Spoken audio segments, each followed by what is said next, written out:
Welcome everyone to this very important day for the Children's Health Research Institute.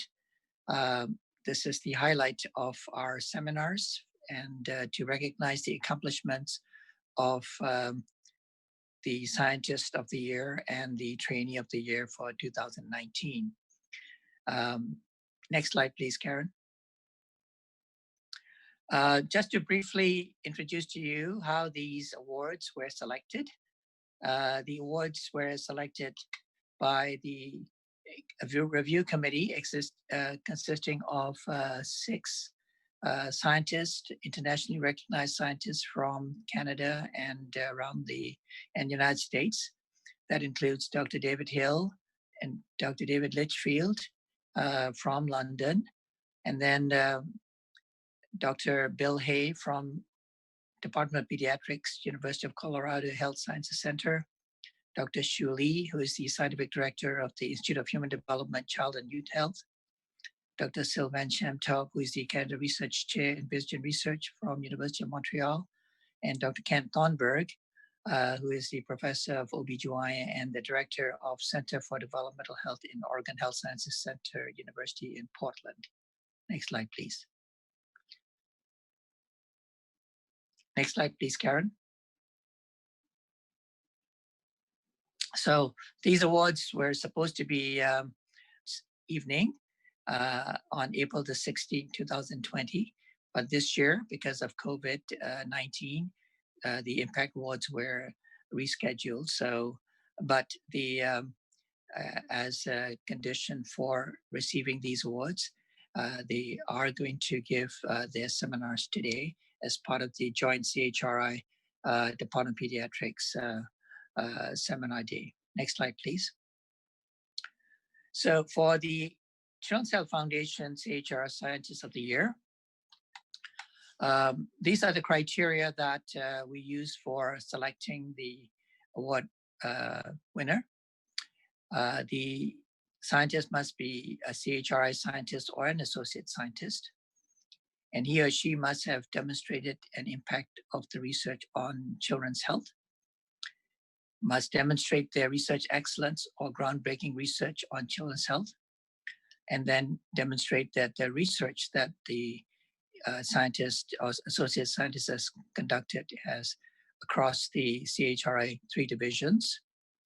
And as supporting evidence for that, the nominee submits a consideration of 1 or more seminal papers that the individual has published in the past 3 years of application. Now, of course, the award is worth $10,000 that can be used for the individual's research. Next slide, please. So just to note the past recipients who have received the Scientist of the Year award, you will probably note the Department of Pediatrics members. We started in 2009, and the first award was won by Dr. Berube. And then 2012, Dr. Speechley, 2013, Dr. Filler, and 2016, Dr. Fraser. And then last year, recipient was Dr. Campbell. So Department of Pediatrics researchers have won numerous awards for the CHRI Scientist of the Year in the past. Next slide, please. So this year's award recipient is Dr. Jason Gilliland, who will be giving a seminar this afternoon. To briefly introduce Jason, Jason got his PhD at McGill in 2002, and then he joined Western in 2003 and became a scientist at CHRI in 2005, and then became a member of the Department of Pediatrics in 2010. Currently, he's the professor in the Department of Geography, Pediatrics, and Epidemiology and Biostatistics at Western. He is also the director of the Human Environments Analysis Laboratory and the Urban Development Program of Western. He has done some novel research on built environment and public health, and applies the geospatial analysis in novel ways, in particularly relationship to children's health issues. He has published over 200 articles in peer-reviewed journals as well as in book chapters, and has been extensively funded by many federal and provincial funding agencies such as CHRI, CHRI, Heart and Stroke Foundation of Canada, and Canadian Cancer Society. Next slide, please. So for this year's talk for the CHRI Scientist of the Year, Dr. Gilliland is going to give a seminar entitled Identifying and Overcoming Barriers to Children's Physical Activity. Jason? Thank you very much, Victor. I'm going to share my screen here.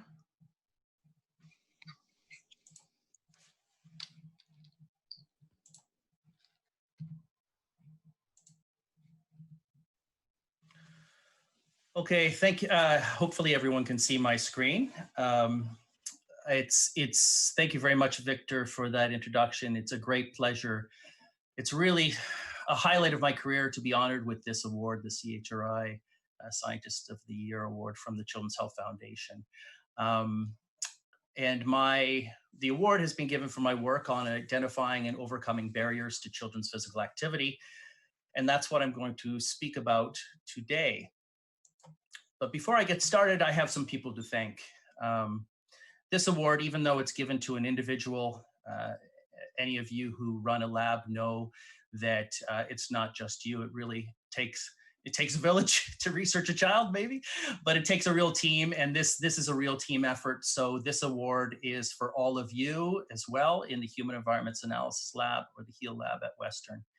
And the HEAL our mission is to develop and connect highly skilled researchers to create, disseminate, and mobilize knowledge for making healthy, thriving communities. And that's what we do, and we have a particular interest in children's health issues. I'd also like to thank these two individuals, not Dr. Barry Good there, but Victor Hahn and Bill Avison, for inviting me so many years ago, I guess it was 15 years ago, to become a member of the CHRI. And it really, my career wouldn't be what it is today if I didn't have this affiliation with CHRI. It's been a real treat. It's really given me a focus for my research, and I'll be ever grateful to you two as mentors, and for that invitation to CHRI. And I also want to thank two other people, Dr. Kathy Speechley for supporting this nomination and for leading the Children's Health and Therapeutic Division, and also to Dr. Jamie Seabrook, one of my collaborators who nominated me for this award. And as the photo shows there, he is a colleague who figuratively and literally kicks butt. So thanks to all of you. And I especially want to thank the Children's Health Foundation. It's so wonderful, and we're so blessed to have an organization like CHF in our community working to support children's health and well-being. And again, the Children's Health Research Institute, thanks to the organization, all of my colleagues who are in the CHRI, and people like Karen and Christine who are making the whole system work behind the scenes. And for this presentation today, I not only want to thank CHF and CHRI, but CIHR, CHRI, Heart and Stroke, Canadian Cancer Society, and the Child and Youth Network of London, who provided some of the funding for the work that I'm going to present today. So the outline for my talk is I'm going to first give a quick background on physical activity and inactivity in Canadian children, what we know. Then I'm going to focus on how we've done research to try to identify the barriers and enablers to physical activity. Then I'm going to focus a lot on one community-based intervention that we've been working on here in London, and have a little bit of a discussion and introduction to some future work. So what do we know about the physical activity of Canadian children?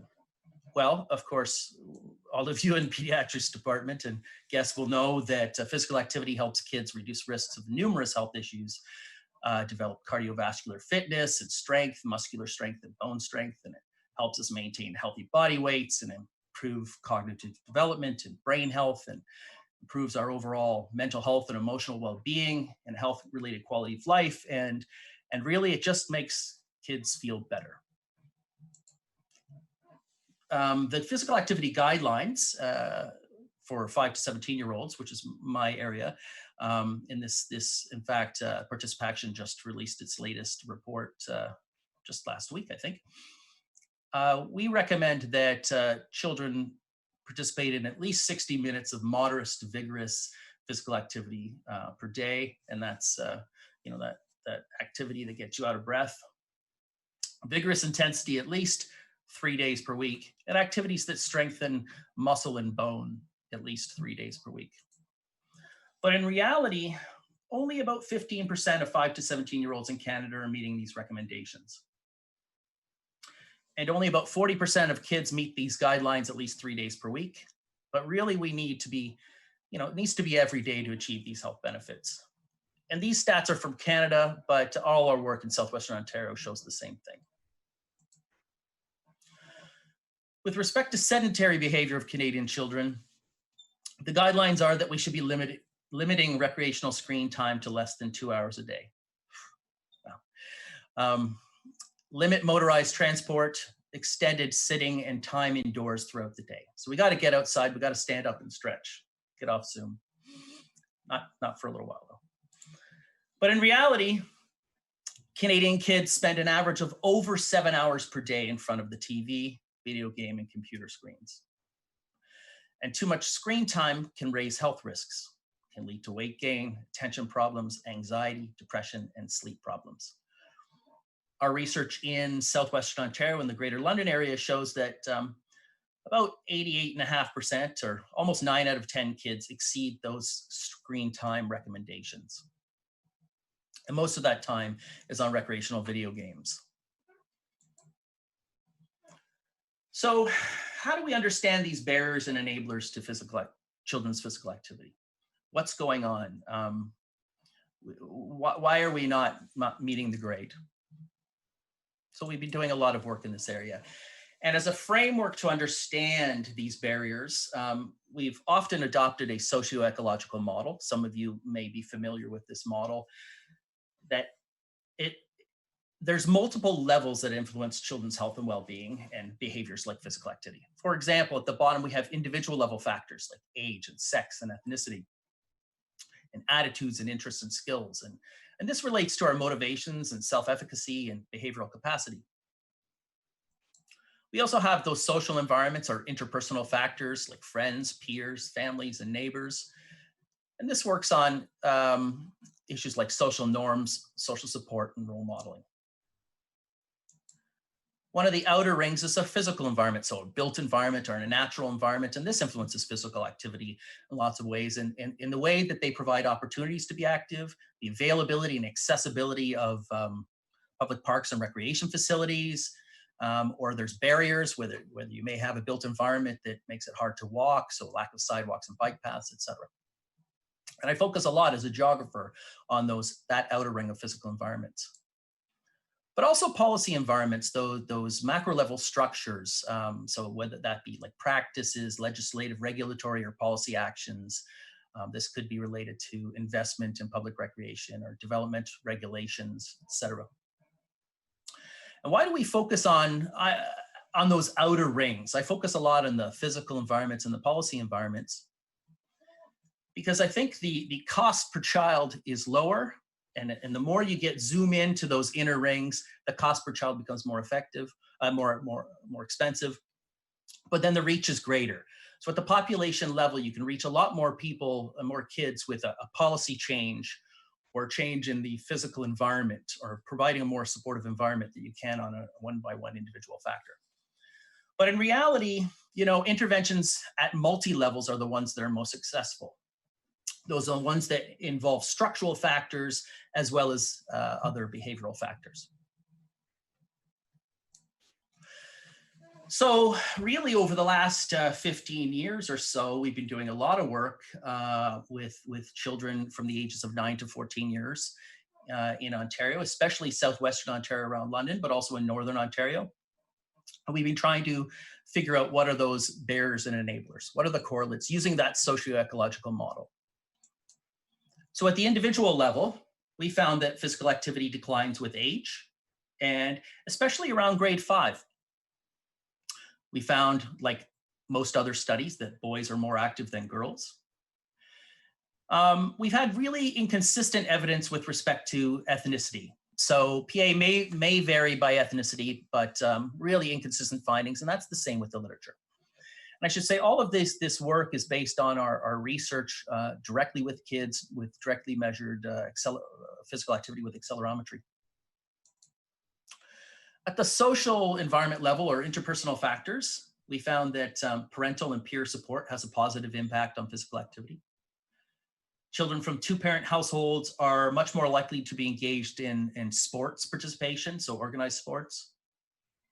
Socioeconomic status is a barrier, but it really depends on how it's measured. And socioeconomic status can be measured by household income level or parental education or employment status. So there's inconsistent results there.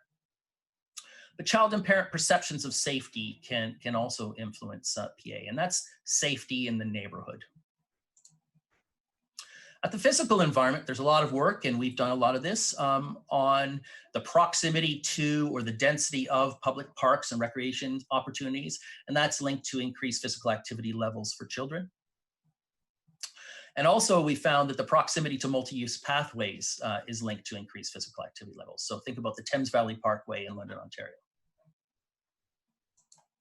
And finally, policy. One interesting one we've discovered recently, that girls in schools with balanced school day programming versus the traditional school day are more physically active. And these are all statistically significant results that we found from our work with kids in Ontario, and this has involved well over 2,000 kids over the past few years. So how can we improve children's physical activity? Knowing what we know about physical activity levels being low, knowing what we know about the barriers at multiple levels, what do we do? And here's an image of our HEAL ACTI-Pass field team back in 2015. So now I want to talk to you about just one of our community-based physical activity interventions that we've been working on over the years, and that's the ACTI-Pass program. And if we were all live, I would ask all of you to put up your hand if you've ever heard of the ACTI-Pass program.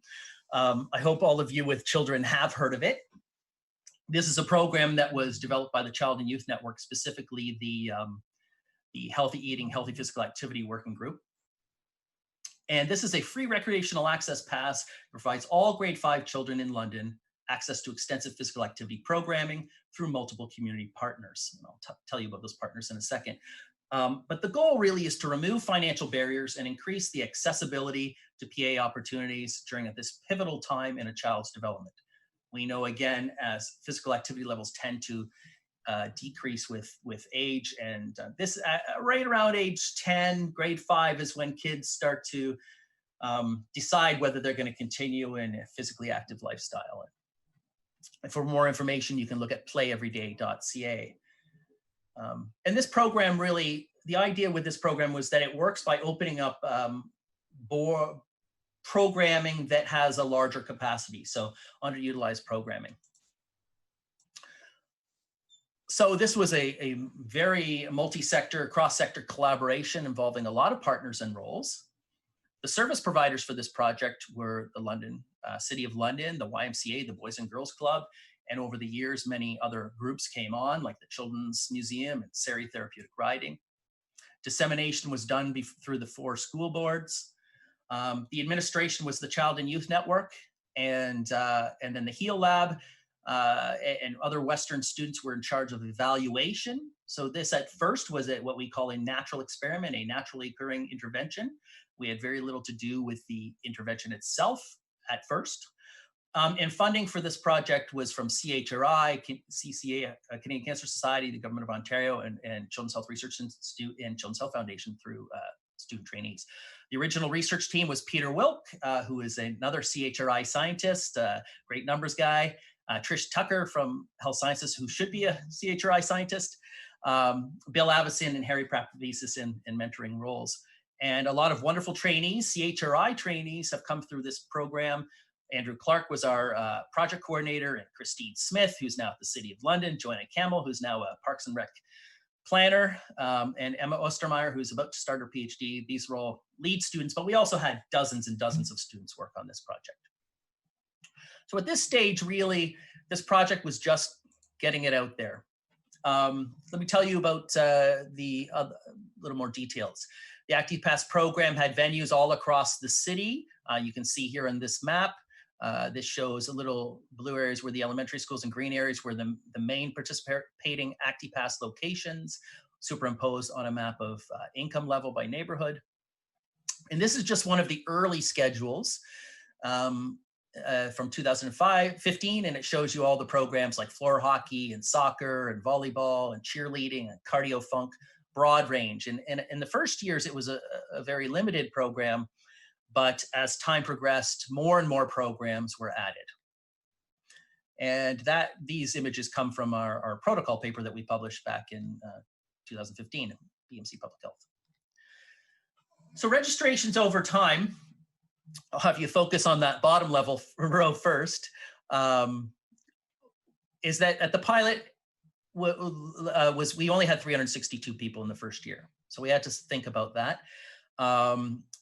And so in 2014-15, we applied for grants, and luckily we did get a grant from CHRI, from CIHR and Canadian Cancer Society. And we took the mixed approach to recruitment, and we got over 1,700 registrants.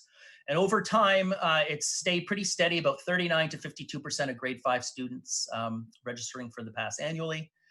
And so far, since we started, over 11,000 children from London have received the pass. And I would say that this is a pass plus one, so really 11,000, you might double that, saying over 20,000 students have benefited from the ACTI-Pass. Let me just go back one page and show you what's interesting, and I'm going to talk about this a little bit later. Our registrations for this year were over 2,400 kids by the time we had to stop registration due to COVID. So a massive increase, and we decided to take a new strategy and to try it, because really I won't rest until we have 100% of kids in the city, grade 5 kids, using the ACTI-Pass. So I'll tell you a little bit about that later. Okay, so as I mentioned, we were lucky to get this funding. Before, we were doing it as one of the many community volunteer projects in the HEAL Lab. And so we treated this as a natural experiment, a naturally occurring intervention. We really had 5 main components to our evaluation study plan.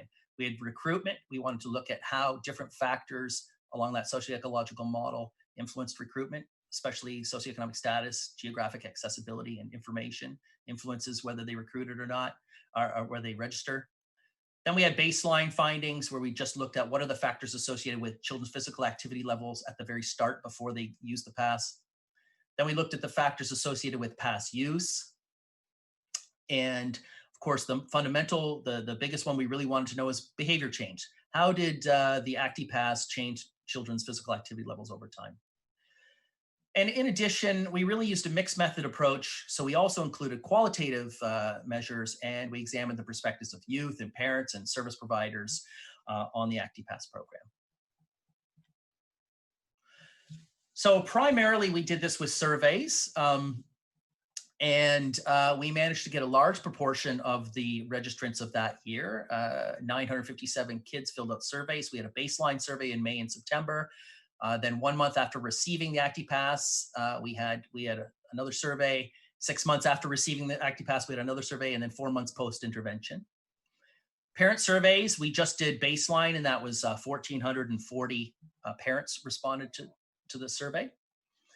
And it wasn't mandatory to be part of the research to get the pass, I'll say that. We had about 1,700 that year got the pass, but this many were involved in the actual research. And then afterwards, we did focus groups and interviews with children, parents, service providers, just to follow up and see how we can do better, how it worked for them, and what they would like to see in the pass.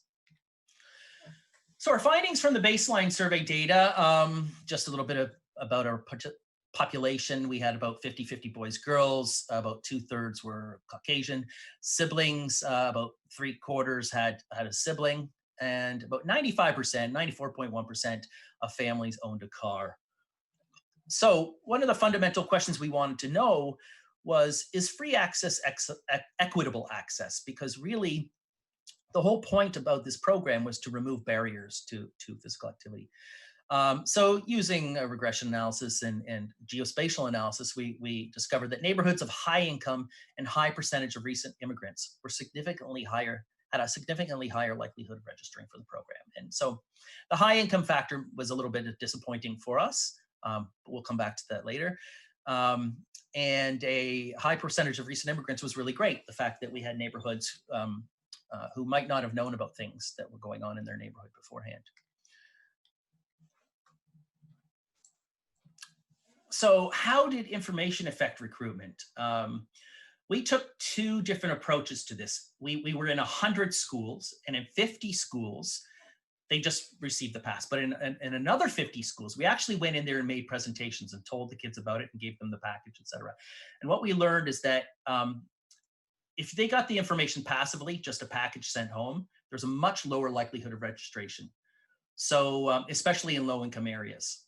So kids who are actively recruited, which we told them about the program, we had 78.2% of all possible kids eligible for the program register. Whereas in those passively recruited areas, we had 21.8%. So really from this original recruitment study, we learned that there are real lessons for how we recruit and also spatially targeting interventions. So I should go back a bit. This map here, the darker the areas had higher uptake rate or higher recruitment rate, and the darker the area, the greater the percentage of all possible eligible kids registered. So in some areas, we had more than 90% of all possible kids registering, but in some areas, we had lower than 16.8%. So that's quintiles. We also did hotspot analysis or cluster analysis to look at where were the areas where the registrations were much greater than expected and where were the areas that were much lower than they should be. And we found this inner city lower income area that had cold spots of registration. So that taught us lessons for moving forward. And this paper actually was published in American Journal of Health Promotion, and we won an award for Best Paper Award for this paper. So what did we learn about baseline physical activity? And this is findings from child and parent baseline survey data. And we took the socio-ecological model approach. So what were the factors? At the individual level factors, no surprise, boys were more physically active than girls. And this was interesting. So highly educated fathers, so fathers that had a post-secondary education, so kids who had fathers with a higher education were less physically active. I don't know what that means, but it did make me think about getting my kids out there and being physically active. At the interpersonal level, we found child's perception of parental support and child's perception of peer support significantly contributed to higher physical activity levels. And unfortunately, as from the geographer's perspective, we didn't actually find any environmental factors that had an impact on physical activity levels. We did find school level factors, but they fell out after this the second level. We used a series of cross-classified random intercept multi-level regression models. Basically, really we learned lessons for targeting the program. Who were most active, who weren't most active, and what types of programs do we need to bring in to help get those groups that were less active? And we published a couple papers with this as Peter Wilk with first author. We also evaluated the use of the pass. So again, findings from the follow-up survey data, we found, unfortunately, that only 45% of the kids ever used it. 17% though, about 1 in 5 used it frequently, so more than 1 time per week. So that was really great. So this got us thinking about pass use. What were the most popular activities? Swimming, so 31% of kids used it for swimming. Skating was 18%. Boys and Girls Club in the Y and Spectrum programs were also up there. So what factors influenced use? Well, this was quite exciting. We found that girls were statistically significantly more likely to use the pass than boys. And we think that there's some issues about, well, boys were already physically active and girls weren't. Now this gave girls the opportunity to be physically active. Parental support, again, was a positive factor. Median household income was a negative factor, so that's interesting. Although before we found registration was higher in areas with high median household income, we found out that households that had high median household income, the kids from those households were less likely to have used the pass. And we think that that's because they had other opportunities that their parents supported. There were no environmental factors. Again, the geographer, it's tough, despite the hot spots and cold spots. So the map on the right-hand side clearly shows this. This is, again, a cluster analysis, hotspots of use. And so we found that kids who lived in the inner city were, these inner city neighborhoods had greater use than some cold spots in the suburbs. So that was kind of interesting. Geographic proximity did matter for arenas and YMCA. So the closer someone lived to an arena, the more likely they were able to use the pass for an arena. The closer they lived to the Y, the more likely they were to use the Y with the pass at the Y. And most important, one of the most significant factors was active recruitment. So again, if the child was one of the ACTI-Pass users who we told all about the ACTI-Pass and the opportunities, they were much more likely to use it. So again, we learned lessons for targeting recruitment, about how we should talk about recruitment, and what type of activities are kids interested in. And finally, an evaluation from the ACTI-Pass, the change in physical activity. And this is findings from follow-up survey data. And we asked the question, did physical activity change over time? And we used something called the PAC-C. It's a recall survey about physical activities. And we found statistically significant changes, a p-value, I should say, equals less than 0.001. So yeah, we found significant changes, which was great. This is what we wanted to find. And what factors were most associated with change in physical activity? Girls. So at the individual level, girls not only were most likely to use the pass, but they were most likely to have a change in physical activity. And we thought that was fantastic because, again, girls are less physically active than boys. And we think that we might not have seen it with boys because boys already were physically active to a high level. And this next finding was interesting, parental support. And this is perceptions of parental support. And this actually had a negative impact on whether the ACTI-Pass was associated with change in physical activity over time. Even though before we found parental support was associated with use and baseline activity. And I think what we're learning with that one is that kids who already had high levels of support from their parents for physical activity were already very, very highly active. So there wasn't a lot of room for the ACTI-Pass to make a change to improve their physical activity levels. But so really this pass was working for those kids that perceived that they didn't have a lot of support for physical activity. So when we look at that, we realize that this was really important finding. And this was published in Public Health by one of our students who now actually works for the Neighborhood and Children's Services at the city.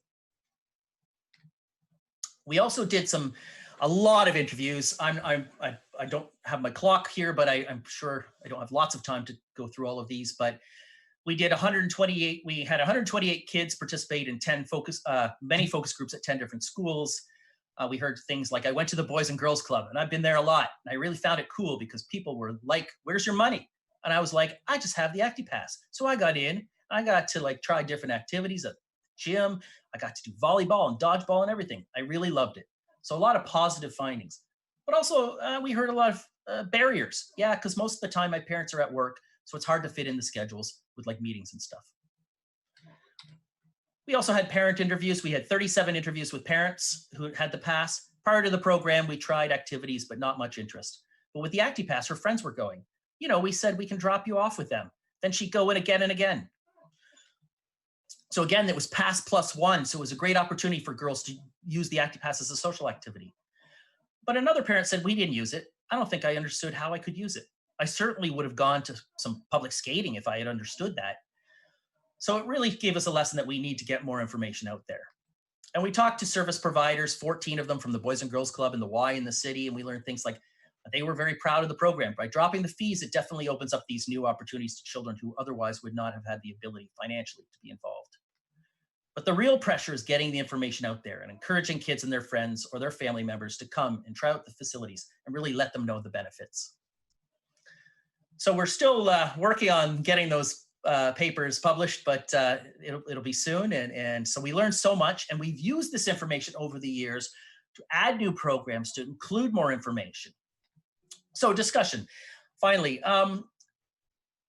we learned that the ACTI-Pass has been successful at removing barriers to physical activity for many children across London in grade 5. And so we're really happy with that.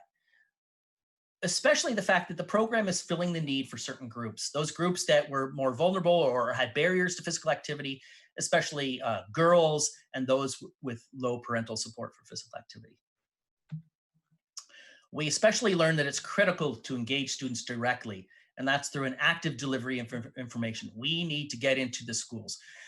For the previous few years, we were resting on our reputation that grade 4 kids were excited about getting it, and but we still need to know, we still need the parents and the kids to know all the great things that can come with the ACTI-Pass. I think cross-sector collaboration was fundamental to the program's success. We recognize that there's a lot of programs involved, a lot of groups involved, and still carrying it on. And right now we are operating the program in perpetuity. There's still much work to be done to increase participation and get those physical activity levels up. They're still too low in London and the rest of Canada. Ongoing work on children's PA.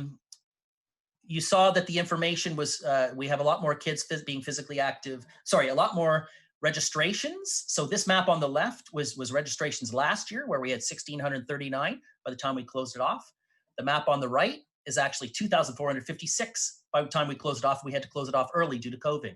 So we had a huge jump. And this is work by Emma Ostermeyer, who's doing her master's with me, just finishing it up. And the darker the areas show higher registration rates. And she took a spatially targeted promotion campaign to try to get more kids registered. And so I was really proud of this work, and it shows that we can get more kids registered. And I won't steal her thunder by saying anything more about this work. Stay tuned. So our ongoing work, we're expanding the ACTI-Pass program to Elgin, Oxford, and Middlesex counties. Wow, so they've seen the great success in London, Ontario. So we're expanding it to the counties, and we recognize that rural kids have even fewer opportunities. So this is very important work. And we don't know what how the COVID's gonna impact this, but we're trying. We're gonna survey parents and children to assess impact of COVID-19 on physical activity levels, the type of activities they're doing now, and their desires for the future. So we wanna know what kids are doing and what they miss.